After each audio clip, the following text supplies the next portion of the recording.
സമയത്തിൻ്റെ മൂല്യം. സമയത്തേക്കാൾ വിലയേറിയത് ഈ ലോകത്ത് ഒന്നുമില്ല.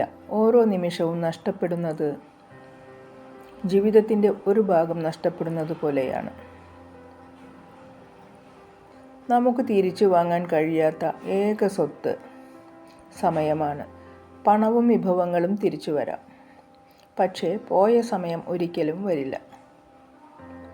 സമയത്തെ ബഹുമാനിച്ചവരാണ് വിജയിച്ചവരാകുന്നത്. സമയത്തെ നഷ്ടമാക്കുന്നത് ജീവിതം നഷ്ടമാക്കുന്നതിന് തുല്യമാണ്.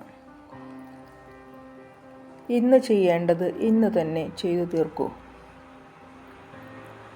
കാലതാമസം വിജയത്തെ തട്ടിമാറ്റും.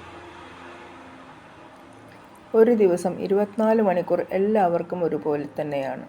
വ്യത്യാസം അതിനെ എങ്ങനെ ഉപയോഗപ്പെടുത്തുന്നു എന്നതിലാണ്. സമയത്തെ സ്നേഹിക്കൂ. അത് നിങ്ങളുടെ സ്വപ്നങ്ങളെ യാഥാർത്ഥ്യമാക്കും. സമയം വഹിച്ചവന് വിജയം ഉറപ്പ്. വളരെ സ്നേഹത്തോടെ ഏവർക്കും ശുഭരാത്രി. Good night.